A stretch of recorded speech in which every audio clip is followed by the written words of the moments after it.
दोस्तों, यदि आप संत रामपाल जी महाराज को फॉलो करते हैं या फिर उनके विरोधी हैं, तो आपने इन दोनों को कहीं ना कहीं किसी न किसी वीडियो में देखा होगा या फिर किसी डिबेट में देखा होगा। इन दोनों महाशय, जिनमें से एक का नाम है ये गोपाल चौधरी, जो कि सीकर राजस्थान के रहने वाले हैं। ये लोग संत रामपाल जी महाराज जी के ज्ञान को समझने की कोशिश कर रहे हैं, लेकिन अपनी सुनी सुनाई अटकलों के कारण और अपने गुरुओं द्वारा शास्त्रों के नाम पर करी गई लीपा पोती के चक्कर में पड़कर संत रामपाल जी महाराज जी का अब ये लोग विरोध करने लगे हैं। लेकिन इनका विरोध भी कहीं ना कहीं संत रामपाल जी महाराज जी के ज्ञान प्रचार में आ रहा है, क्योंकि कई सारे ऐसे लोग हैं जो पहले इन लोगों के वीडियोस देखा करते थे, लेकिन अब वो संत रामपाल जी महाराज जी का ज्ञान सुनकर उनकी शरण में आ गए हैं। मतलब ये कहीं ना कहीं संत रामपाल जी महाराज जी का विरोध करने की बजाय प्रचारक बन बैठे हैं। दूसरे इस महाशय का नाम है TR पहाड़ी,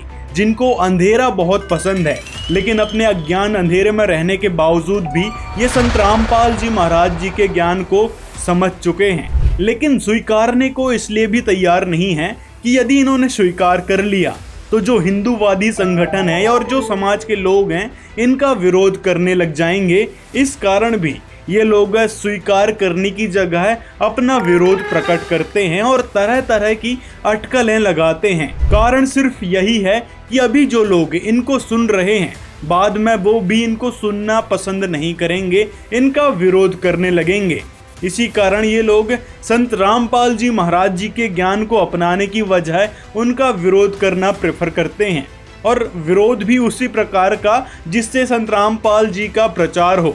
मतलब जिस पॉइंट को ये डिबंक करते हैं, संत रामपाल जी ने ऑलरेडी उस पॉइंट के बारे में बहुत सारे उदाहरण पेश कर चुके हैं और प्रमाण दिखा चुके हैं, जिस कारण ये जो भी पॉइंट है संत रामपाल जी महाराज जी के सत्संगों से या उनके ज्ञान से डिबंक करने की कोशिश करते हैं, उल्टा ये ही फंस जाते हैं और संत रामपाल जी का वहाँ पर प्रचार हो जाता है कि संत रामपाल जी ऐसा भी ज्ञान देते हैं। वहीं आज तक हमारे जितने भी माननीय गुरु थे, उन्होंने कभी ऐसी बातें हमको नहीं बताई। शास्त्रों का नाम लेकर जरूर ज्ञान दिया करते थे, लेकिन उनके पास वह ज्ञान नहीं था जो आज के समय में संत रामपाल जी महाराज बता रहे हैं। ये बातें इनके वीडियोस देखकर लोगों के मन में कहीं ना कहीं घर कर जाती है। उसके बाद उनके अंदर जिज्ञासा होती है कि कैसे हम इस ज्ञान को और समझ सकते हैं।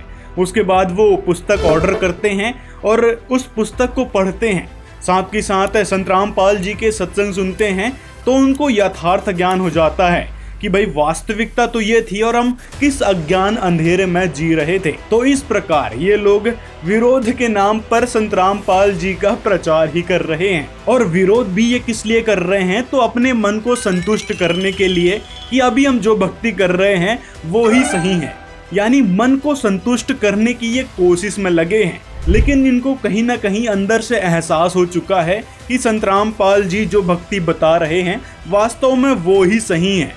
लेकिन फिर भी अपने मन को संतुष्ट रखने के लिए तरह तरह के उदाहरण पेश करते हैं और कई तरह की अटकलें लगाते हैं, जिसे कुतर्क कहा जाता है। वहीं परमात्मा ने अपने संविधान में बताया है कि जो लोग ज्यादा विरोध करने का दिखावा करते हैं वो ही सबसे पहले परमात्मा का ज्ञान ग्रहण करते हैं और शरण में आकर सद्भक्ति शुरू कर देते हैं। वहीं अन्य जो भोले भाले लोग हैं, जो इनके वीडियोस देखकर प्रभावित होते हैं, वो बेचारे वहीं फंसे रह जाएंगे उस अंधभक्ति और उस खोखले ज्ञान में। तो उन भोले भाले लोगों से निवेदन है कि आप एक बार संत रामपाल जी महाराज जी के सत्संग प्रवचन सुनें और उनके द्वारा लिखित किताबों को पढ़ें और मंथन करें, यहाँ तक कि प्रमाणों को मिलान करके भी देखें कि संत रामपाल जी जो बातें बताते हैं क्या वो सच में हमारे सदग्रंथों में लिखी है या नहीं।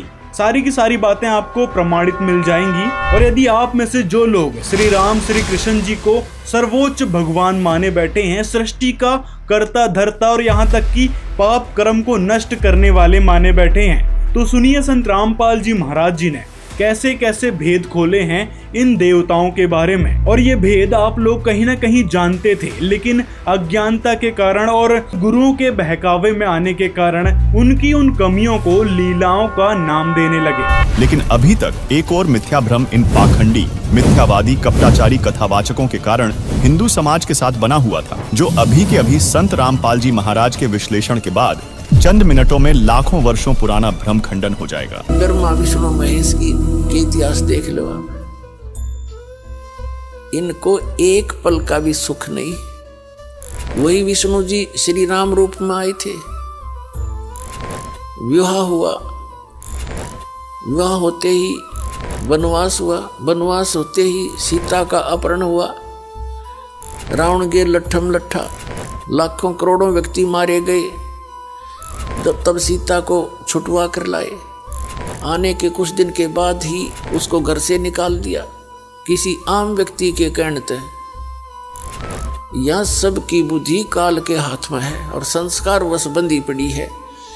नारद जी ने श्राप दे दिया विष्णु जी को कि तू एक जीवन अपने पत्नी के वियोग में जीवेगा। फिर ये भगवान खा करे, जब नारद का वो श्राप इसका ऊपर असर कर गया, ये काहे के भगवान फिर भगवान पर असर करे। सीता जी की अग्नि परीक्षा करके श्री रामचंद्र जी वहां से लाए थे। यदि तू कलंकित हो चुकी है तो अग्नि में जल जाएगी, टंटा कटेगा तेरा, और यदि अग्नि में नहीं जली तो तू निष्कलंक है, रावण से ने छुआ नहीं तुझे। ऐसा ही हुआ, अग्नि परीक्षा में खरी निकली सीता और फिर घर ले आया सबके सामने परीक्षा करके। एक धोबी ने कह दिया चंद वर्षों के बाद, अपनी दोपन ने पीटा था, कहने लगा मैं राम दशरथ के बेटे जैसा ना हूं। रामचंद्र का रावण के पास रही सीता उसको घर पर रख रहा है। उसकी पत्नी 2 दिन घर से लड़कर बाहर चली गई थी अपने मायके, तो उसको कूट रहा था और कह रहा था कि मैं रामचंद्र जैसा ना हूं, दशरथ के बेटे कैसा। कि 10-12 वर्ष रावण की पास रही, फिर घर पर रख ली, जब भेज दूंगा तेरे घर पर। वह बात रामचंद्र जी ने सुन ली। इस बात पर सीता काट दी, लोग मेरी निंदा कर रहे हैं। संत कहते हैं लोक लाज ना कीजिए, निर्भय हो रही है। अपनी सच्चाई पर दृढ़ रहना चाहिए था। कहते जाओ लोगों का क्या कहने का, जितनी मुंह उतनी बातें। तो क्या फैसला लिया उसने, अपनी गर्भवती पत्नी को घर से निकाल दिया और उस नाम पूज जाए। आप पर सुखी नहीं हो राम, जिसकी पत्नी बालक कहीं पर किसी ऋषि के यहाँ आश्रम में पल रहे हैं और वो राजा बना बैठा है, सपने में भी सुख नहीं। उस व्यक्ति को चाहे कितनी बात बनावे। फिर वही श्री कृष्ण रूप में आए विष्णु जी। श्री कृष्ण जी का इतिहास देख लो, लट्ठम लट्ठा, जेल में जन्म हुआ, मामा शत्रु हो गया, कभी जरासंध कभी शिशुपाल, रोज झगड़े रहे। इस उद्देश्य से उन्होंने मथुरा को त्याग कर एक बहुत कोने में जाकर समुद्र के बीच में टापू सेलेक्ट किया। इन दुष्टों के झगड़े से बचाव के लिए कहते हैं राड से बाढ़ अच्छी। वहां रहने लगे। उसके वहां क्या दुख हुआ, उनके सामने पूरे यादव कुल 56 करोड़ उनकी जनसंख्या हो चुकी थी, श्री कृष्ण जी के वंशजों की, कुल वालों की। अब पर लड़का मर गए, दुर्वासा ने श्राप दे दिया, श्री कृष्ण तक मारे गए। सारे 56 करोड़ यादव कटका मर गए आपस में लड़के। तो पता क्या संरक्षण दिया श्री कृष्ण जी ने उनको। तो परमात्मा कहते हैं साच कहूं तो जग नहीं माने और झूठ कही ना जाई हो, ये ब्रह्मा विष्णु शिव जी दुखिया जिन ये राह चलाई हो। श्री देवी भागवत महापुराण के अंदर प्रथम स्कंद में ब्रह्मा जी पूछ रहे विष्णु जी से कि आप भी तपस्या कर रहे हो, मुझे बड़ा हैरानी है, आप तो भगवान हो, ये हो, विश्व पालक हो, सब देवों के देव हो। और विष्णु जी कहता है कि मैं अधिकतर सब तप करता रहता हूँ, तप करके फिर राक्षसों के साथ युद्ध करता हूँ, उनको मारता हूँ। थोड़ा बहुत समय मिला तो कुछ देर लक्ष्मी के साथ सुखपूर्वक व्यतीत कर पाता हूँ। तो परमात्मा कहते हैं खाक सो के इनको। तो कहने का भाव परमात्मा कहते हैं साच कहूं तो थारा गले उतरे नहीं। कबीर परमेश्वर जी ने कहा है साधु ऐसा चाहिए जैसा सूप सुभाए, सार सार गही रहे थोथा दे उड़ाए। दर्शकों, यहाँ एक विचारणीय विषय है कि हजारों वर्षों से जो शास्त्रों का गूढ़ रहस्य ऋषि मुनि और आज के कथावाचक नहीं समझ पाए, वो गूढ़ रहस्य संत रामपाल जी महाराज ने समझकर उसका सार निकालकर विस्तार से सारी दुनिया के सामने खोलकर रख दिया। इससे 100% अनुमान लगाया जा सकता है कि संत रामपाल जी महाराज कोई साधारण संत नहीं। तो TR पहाड़ी जी और गोपाल चौधरी जी से कहना चाहेंगे कि आप अपने अज्ञान अंधेरे से बाहर निकलें और संत रामपाल जी महाराज द्वारा बताए जा रहे यथार्थ ज्ञान को समझें। अपने राग, द्वेष और ईर्ष्या को दरकिनार रखते हुए पूर्णतः प्रमाण को मिलान करें कि संत रामपाल जी जो बातें बताते हैं वो सच है या नहीं। यदि कोई शंका है तो भी आपको संत रामपाल जी के सत्संग सुनने से सारी क्लियर हो जाएगी। जैसे कि कबीर जी के बारे में जो शंका कर रहे थे कि कबीर जी ने किसी और को परमात्मा बताया है, तो कबीर जी ने यहाँ पर आकर जुलाहे की भूमिका निभाई थी। और भी कई सारी जो शंकाएं हैं आपके मन में, सारी की सारी संत रामपाल जी ने अपने सत्संगों में क्लियर कर रखी हैं। यहाँ तक कि अपनी जो किताब है हिंदू साहिबान नहीं समझे गीता वेद पुराण, उसमें भी बहुत सारे हिंदू धर्म के क्वेश्चंस को लेकर और शास्त्रों से प्रमाण दिखाकर उनका उत्तर दिया है। तो अपने राग, द्वेष, ईर्ष्या को और अभिमान को त्याग कर संकोच बिल्कुल ना करते हुए संत रामपाल जी के ज्ञान को समझें, सुने और शरण ग्रहण करें। और आपको भी खुद पता है कि जिनकी आप भक्ति कर रहे हो वो आपको कितना लाभ दे रहे हैं या फिर किसी भी भक्त को कितना लाभ दे रहे हैं। आप लोगों को लाभ की जगह केवल उम्मीद दिखाई जाती है अपने गुरुओं से। किसी भी साधक को उन भक्ति से कोई लाभ नहीं मिल रहा है जो आपके गुरुओं ने बताई थी। लेकिन आज के समय में जो संत रामपाल जी भक्ति विधि बताते हैं या फिर संत रामपाल जी ने जो ज्ञान बताया है उसको सुनने मात्र से ही लोगों को लाभ मिलने लगते हैं। और वहीं जो आप लोग भक्ति अभी तक करते आ रहे हैं उसमें केवल आपको उम्मीद मिलती है, ना कि कोई समाधान या फिर कोई लाभ है। और संत रामपाल जी महाराज की ज्ञान गंगा किताब को पढ़ने मात्र से इन मान्यवर को लाभ ही लाभ मिलना शुरू हो गए थे। क्योंकि जो तत्व ज्ञान और सुख ब्रह्मा, विष्णु, महेश को प्राप्त नहीं है, वो ज्ञान और सुख संत रामपाल जी महाराज के शिष्य प्राप्त कर रहे हैं। और इस बात की पुष्टि हम नहीं, ये वीडियो कर रहा है जो 100% सत्य है। जिसको विश्वास न हो वो इनके पते पर जाकर सत्य की जांच कर सकता है। देखिए ये वीडियो। आज हम पहुंचे हैं सतलोक आश्रम जो शामली में है और वहाँ पर एक सज्जन मिले हैं, तो उनसे हम थोड़ा आपको परिचय कराते हैं और उसके बाद उनसे सुनते हैं किस प्रकार से संत रामपाल जी महाराज के शरण में आए। सर क्या नाम है अपना? मेरा डॉक्टर योगेंद्र सिंह। सर आप कहाँ के रहने वाले हैं? अमरोहा, अमरोहा जिला अमरोहा। अमरोहा के। तो सर आप संत रामपाल जी महाराज शरण में आप कैसे आए? कैंसर से मैं दवाई लेकर के आया तो हमारा ड्राइवर कहने लगा मुझे भूख लगी है, तो उसने गढ़ चौपले पर चौराहे पर गाड़ी रोकी और वो होटल पर खाना खाने चला गया। मैं रोड पर टहल रहा था, टहलते टहलते जो है अचानक एक व्यक्ति आए, मैंने कभी उन्हें देखा नहीं था, तो वो मुझसे पूछने लगे ये गले में क्या हो गया है। मेरा कॉलर बंधा हुआ था, मैंने कॉलर बंधा हुआ है, मेरा सर्वाइकल हो गया है। तो जब बोले कि ऐसा है कि सर्वाइकल में ये किसने दिया था, मैंने कि एक डॉक्टर ने दिया है, कैसे बांध के रखना है, दिन में रात को खोलना है। तो उन्होंने एक पुस्तक जो है अपने बैग थैला लटका हुआ था, थैले में से ज्ञान गंगा एक पुस्तक निकाली और मुझे पकड़ाते हुए बोले कि ऐसे पढ़ना, अगर आपको पढ़ते पढ़ते आराम मिल जाता है तो नाम दीक्षा ले लेना और नहीं तो किसी दूसरे को पढ़ने को दे देना। मैंने वो गाड़ी में डैशबोर्ड पर जैसे रखी तो मेरे दिमाग में आया, मैंने पैसे तो पूछे ही नहीं, ये पुस्तक है कितने की। मैंने पीछे मुड़ के देखा तो वो व्यक्ति वहाँ पे नहीं थे। मैं इधर उधर चारों तरफ देखता फिरा परंतु वो मुझे दिखाई नहीं दिए। मैंने अपने दिल में सोच लिया, मैंने कि अमरोहा आया तो मुझे 10% जो है आराम हो गया। 10% आराम होने पर मुझे विश्वास हो गया कि अब तेरा दर्द ज़रूर सही हो जाएगा। मैं जब मुझे टाइम मिले जब ही मैं उसे पढ़ता रहा।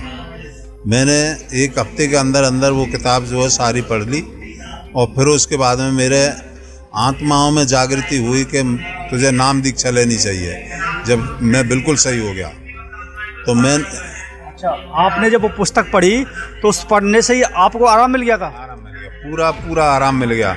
मेरा दर्द बिल्कुल नहीं रहा था। अच्छा। हाँ, तो जब मेरे आत्मा ने प्रेरणा की कि नाम दीक्षा ले लेनी चाहिए, उससे कहा था, तो फिर मैंने वहाँ पर मैं कैसे पूछता रहा फिरा, मैं तो किसी को जानता भी नहीं हूँ, कौन जुड़ा हुआ है इनसे। तो मैंने नाम दीक्षा लेने के लिए किताब को ही टटोला तो उसमें फ़ोन नंबर मिला बरवाला का। वहाँ वो मैंने एक फ़ोन मिलाया तो वहाँ से मुझे जो है जवाब मिला कि आपके पड़ोस में कैलसा स्टेशन है, वहाँ पर जो है तुम्हें नाम दीक्षा मिल जाएगी, वहाँ चले जाना। रोहतास भगत जी हैं, उनसे नाम दीक्षा मिलेगी। मैं दूसरे ही दिन फिर वहाँ गया। वहाँ जा कर के जो है मैंने उनका स्वरूप देखा, गेट पे लगा हुआ। गेट पर किसका फोटो लगा हुआ था? संत रामपाल जी महाराज का। तो फिर आपको कैसा लगा? तो मुझे ये लगा, मैंने कि इन्होंने तो मुझे पुस्तक ही दी थी। अच्छा। और मैंने कि ये तो जो यहाँ पे स्वरूप लगा हुआ है। आपने जब वो उनका फोटो देखा उनके गेट पे लगा हुआ, उसके बाद आपको क्या फील हुआ? मुझे तो ये लगा, मैंने कि ये तो जो है मुझे पुस्तक दे के गए थे। अब मुझे इसी वजह से मैंने कि ये भी कोई देवता है या परमात्मा है। तो मैंने अंदर जा कर के जैसे गाड़ी रोकी, मैंने उन्हें बताया रोहतास भगत जी के लिए कि भगत जी ये कौन है। मैंने कि इन्होंने तो मुझे पुस्तक दी थी कि यही तो गुरु जी हैं। तो मैंने कि ये कहाँ है कि ये जेल में बंद है। मैंने कि जेल में? मुझे तो अपने हाथ से इन्होंने ज्ञान गंगा पुस्तक दी है। तो वो पुस्तक आप जो बता रहे हो, आप सत्य बता रहे हो, ऐसा तो नहीं है कि आपने उनके हम शकल को ही देख लिया हो गई? नहीं, मैं तो पूरी तरीके से जो है खूब देख करके, जब पहचान करके, जब ही तो मैंने उनसे पूछा। और कुर्ता पाजामे में थे, कुर्ता पाजामा था पहन रखा था। जैसा स्वरूप वहाँ पे टंगा हुआ था उसी स्वरूप में थे, मैंने देखे थे। उसी में किताब दे के गए थे। तो मैं उसी समय पे से जो है जुड़ गया। सन 2021 थी। अच्छा, तो जो संत रामपाल जी महाराज हैं वो तो करीब 2014 से जेल में हैं और आपको 2021 में उन्होंने अपने हाथों से पुस्तक दी थी। अच्छा, तो आप पेशे से क्या अध्यापक हैं, कौन है? मैं डेंटल सर्जन हूँ। अमरोहा में ही मेरा इस समय पर अस्पताल है। मेरे बेटे भी जो है डेंटल सर्जन है। अच्छा। हाँ, 2 बेटे हैं। तो आपको जैसे ही 2021 में आपने नाम दीक्षा ली तो आपकी बीमारी जो थी वो क्या ठीक हुई ना हुई आपकी? बीमारी तो अब मुझे है ही नहीं, बिल्कुल उसी समय पे पुस्तक पढ़ते पढ़ते ही खत्म हो गई थी। अच्छा। अब कोई वो मेरे कोई परेशानी नहीं है। मैं बिल्कुल सही हो गया। तो आप स्वयं डॉक्टर हैं, डेंटिस्ट डॉक्टर हैं, और डॉक्टर इन चीज़ों पर विश्वास नहीं करते हैं, तो आपको विश्वास कैसे हो गया इन चीज़ों पर? 8 महीने मैंने इलाज कराया था इधर उधर। उससे 8 महीने में मुझे जो है आराम नहीं हुआ था। थोड़ा बहुत जो है जब दवाई खाता था तो आराम मिल जाता था, फिर ज्यों का त्यों हो जाता था। जब मुझे ये किताब पुस्तक को पढ़ते पढ़ते ही आराम हो गया, तो ये तो मेरा प्रैक्टिकल था। और क्या लाभ मिले इसके अलावा आपको? और तो जो है इतना मैंने माइंड नहीं किया कि कौन, बस है मुझे शांति बहुत मिलती है। हाँ, और घर में मेरी सुख शांति बहुत बढ़िया बनी हुई है। अच्छा सर, मैं जानना चाहता हूँ, जो बहुत से लोग हैं जो बीमारियों से ग्रस्त हैं, जिस प्रकार से आप ठीक हुए हो, क्या इसी प्रकार से और लोग ठीक हो सकते हैं क्या? तो जी मुझे पूरा तरीके से कॉन्फिडेंस है कि हर व्यक्ति के लिए जैसे मुझे आराम मिला है, परमात्मा सबको ऐसा आराम देते होंगे जरूर। कैसे जुड़ सकते हैं संत रामपाल जी महाराज से? परमात्मा के देखो, जब तक अपने दिल में ललक पैदा नहीं होती है, किसी दूसरे के कहने से जो है नहीं जुड़ता है व्यक्ति। जुड़ना चाहे तो किस प्रकार जुड़ सकते हैं? वो परमात्मा के जो है पुस्तक पढ़े, ज्ञान सुने। रोजाना टीवी पे सत्संग आता है साधना चैनल पर, तो साधना चैनल को जो है देखें रोजाना। श्रद्धा चैनल पर आता है, सुदर्शन पर आता है, तो उसे देखते रहें और ज्ञान देख करके और परमात्मा से जो है जुड़ सकते हैं। धन्यवाद। दर्शकों, डॉक्टर योगेंद्र सिंह के साथ घटी चमत्कारिक घटना से स्पष्ट है कि आज के समय में पृथ्वी पर संत रामपाल जी महाराज ही दुखहर्ता सुखदाता है। इसी तरह आज करोड़ों लोग संत रामपाल जी महाराज से नाम दीक्षा लेकर दुख भरी जिंदगी से निकलकर सुखमय जिंदगी जी रहे हैं, जिसके प्रमाण आप ऐसे ट्रू स्टोरी यूट्यूब चैनल पर देख सकते हैं। अब बताओ, ज्ञान गंगा पुस्तक को पढ़ने मात्र से ही उनके सारे दुख दूर होने लगे, और आप लोग क्या करते हैं? उस किताब की बुराई करते हैं, उसमें कमियां ढूंढते हैं। जिस किताब के कारण आज लाखों लोग सुखी हो चुके हैं, उनकी ढेरों जो शंकाएं थी वो क्लियर हो चुकी हैं। यहाँ तक कि उनके घर में जो कलेश चलते थे या फिर जो भी मानसिक समस्याएं थी, वो इस किताब को पढ़ने मात्र से दूर हो चुकी हैं। तो लाखों लोगों का जीवन बदल देने वाली इस ज्ञान गंगा पुस्तक को आप एक बार ध्यान से पढ़ें और प्रमाणों को भी मिलान करें। और जिन लोगों ने इन संत रामपाल जी महाराज द्वारा लिखित इन किताबों को पढ़ा, उनकी शंकाएं तो क्लियर हुई, उनकी शंकाओं के साथ साथ सारे लाभ मिलने लगे।